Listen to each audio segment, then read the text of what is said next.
Magiting nakasama sa laban ng bayan at alam naman po natin na kapag may mga issue sa kanyang lugar o kahit nasyonal, nandiyan po ang ating magiting na Vice Mayor, Attorney Harold Respicio.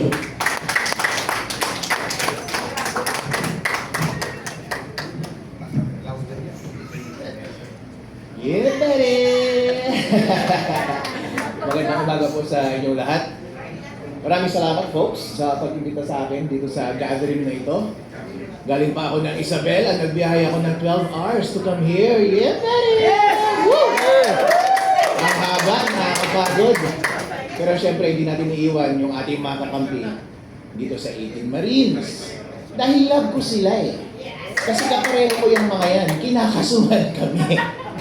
At naglalahad kami ng katotohanan. At nandito po ako ngayon sa harap ninyo para i-manifest ang aking support para sa kanila at sabihin ko sa harap ninyo na naniniwala ako sa kanilang sinasabi.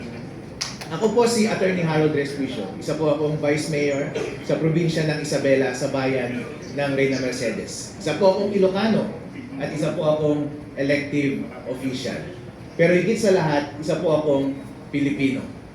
Hindi po totoo yung sinasabi nila na lahat na sa ating gobyerno ay tumatahimik na lamang at hindi lumalaban. Totoo po, ng impluwensya po ng administrasyon na ito ay pervasive at halos lahat ng tao sa ating gobyerno ay kinurap nila. Pati sa aming bayan, kinurap nila. Sila po ay napakalaking scam. Bago po ako pumasok sa gobyerno, first time ko po maging public servant, maging public official this time. Ngayong 2025, before that, nasa private practice ako at nasa private industries lang ako. Pero pagpasok ko dito sa gobyerno, nakita ko po ang laking scam. Bilang abogado, nakita ko yung mga pinakamalaking scam. Pero ang pinakamalaking scam sa buong Pilipinas ay ang ating gobyerno. At lahat sila ay sama-sama. At iisa ang ulo. At ang biktima ay ang buong taong bayan. Tayo ang nagbabayad ng buwis. Binibigay natin ang lahat ng pera sa kanila para lamang sila ay maghati-hati at magpakasarap. At ma-ensure nila na habang buhay na sila ay nasa kapangyarihan. Yan po ay totoo. Inuuna nila yan sa panahon ng eleksyon. Nag-participate po ako sa eleksyon at yung expertise ko sa pag-audit ng information technology at pag-aabogado in-apply ko doon, nakita ko. Doon unang binibili ang ating kalayaan. At ngayon pinapatotohanan ng mga 18 Marines. Si Saldico, inutusan sila na magbayad kay Chairman George Garcia ng 4 na maleta ng milyong-milyong salapi. Kung i-multiply mo lahat yun, daan-daang milyon po iyon para kay Chairman George Garcia. Magkano po yun? Ano po ang kapalit nun? Hindi ba't para bilhin yung outcome ng ating eleksyon?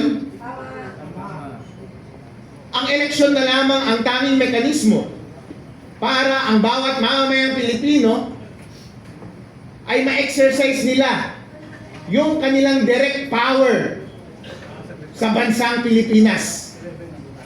Kapag tinanggal pa natin ang democratic process na ito na mag-elect directly ng mga taong mamumuno sa atin, masasabi pa ba natin na totoo tayong malaya? Hindi po tayo totoong malaya.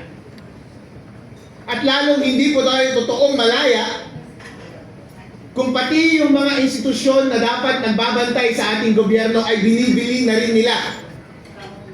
Ang mekanismo sa ating konstitusyon para bantayan ng ating gobyerno ay yung mga investigasyon doon sa Senate at doon sa House of Representatives. Doon sa mga hearing ng mga komite. Pero nabigyan ba sila ng mga envelope? Nabigyan po. Kapag yung magbabantay sa ating gobyerno ay nababayaran natin, matasabi ba natin sa ating sarili na totoo tayong malaya? Hindi po. Ganon din po sa ating judiciary. Marami ang sinasabi na sa kanila ay nababayaran. Merong dating leader ng judiciary na pumasok sa executive, pero sila ka-textmate ni BBM. At nag-uusap sila paano magnakaw ng pera ng taong bayan. Kung lahat ng ating independent institutions na ito ay magkakasama na, kasama na sila sa scam, totoo pa bang malaya tayo? Hindi po tayo malaya, mga kapatid. Itong mga 18 Marines, hindi nyo ba naaalala last time? Noong ginagawa nilang scapegoat si Zaldico, di ba sinasabi nila na, "Uy, si Zaldico, bakit 18 Marines ang iyong mga bodyguard? Ang dami-dami, 18 Marines." Di ba ibig sabihin, binibigyan nyo ng credibility yung 18 Marines na yun, the fact na meron siyang hawak na 18 Marines. Pero nung lumabas yung mga 18 Marines, at sinabi nilang totoo na kami ang nagde-deliver in behalf of Zaldico, laban! Papunta yung pera dito kay Romualdez at mga congressman, senador, Comelec, Ila Trillanes. Ngayon, ayaw nyo na silang paniwalaan? Ano ba talaga, mga bossing? Kapag against na sa inyo yung narrative, noong bumaliktad na sa inyo yung narrative, biglang ayaw nyo na silang paniwalaan. Pero nung ibinubuhos ninyo yung scapegoat kay Zaldico, grabe! Binibigyan nyo ng credibility na puro Marines yung bodyguard niya. Pero ngayon nagsalita na sila, automatic ayaw nyo na silang paniwalaan? Kasi kayo yung tinuturo na tumanggap? Mga ipokrito talaga itong mga tao na ito. Grabe yung pagka-ipokrito.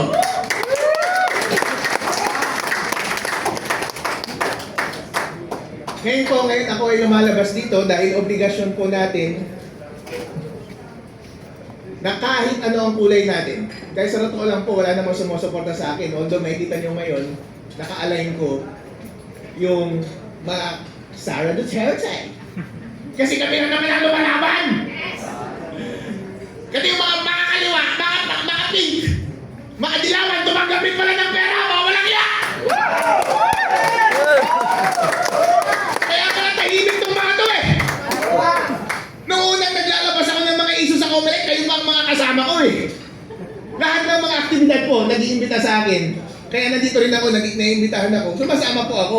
Dahil wala akong pinagkakautangan. Wala akong utang na loob. Wala akong alignment. Ang alignment ko lang katotohanan at tama.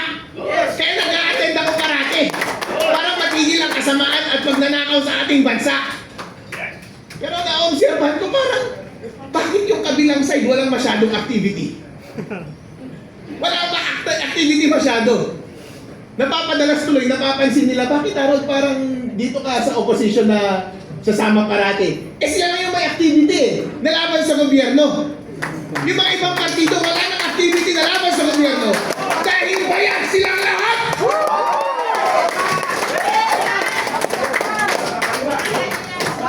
May maleta din sila. Ngayon po, may pagkakataon po tayo na ipagpatuloy ang laban. Kapag tayo po ay tahimik, deserve natin na mag-govern tayo ng kasamaan, hindi ba? At ganun din actually kapag rinefuse natin na mamuno, deserve natin na mag-govern tayo ng mga mas bobo, ng mga kurap, at magnanakaw sa ating bansa.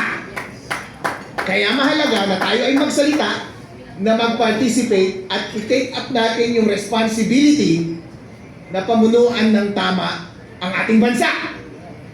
Kaya tama yung ginawa ni Sara eh, nung mag-announce siya as president. Kasi siya na lang yung boses na kumokontra sa malaking pagnanakaw dito sa ating gobyerno ngayon. At parang magkakaroon ng rally sa March 11, nandun kaya siya? Kasi sa lahat ng pagkakataon, sumasama po ako. Basta lumalaban tayo sa katiwalaan, basta may pagkakataon na maisiwalat natin ang katotohanan at marali natin ang taong bayan, para lumaban sa pang-aapi ng gobyerno at sa kanilang pang-aabuso at paglaban para sa ating ultimate na kalayaan, ako ay magpaparticipate. Kaya next week, parang may pinaplanong rally, baka nandun ulit ako. Alright? Hindi ako mag-a-absent. Kasi yung mga nag-a-absent, baka yun yung mga nababayaran eh. Alright? Maganda sana kung nandun si Sarah sa rally, kung may rally no? Dahil mga kababayan, pagkakataon na natin ito, kailangan maging isa ang ating boses. Maging malakas para tapusin ang pagnanakaw dito sa ating bansa. Maraming salamat po sa inyo lahat. Inuulit ko ang aking suporta para sa 18 Marines at sa lahat ng kapwa kong kinakasuhan, kasama na si Mike Defensor. Kawawa naman itong mga ito. Nagbibigay support lang. At saka si General Potis na kaso na rin. Wala kayo, malami tayong magkakaso mga idol. Alright? Pero po tayong bumitaw, sama-sama po tayo na lumaban laban sa kasamaan sa ating bansa at makakamit din natin ang kalayaan. Huwag lang tayo bibitaw. Maraming salamat. At huwag tumanggap ng malena, please! Mabuhay ka! Future Vice President Harold Respicio! Isa sa inahang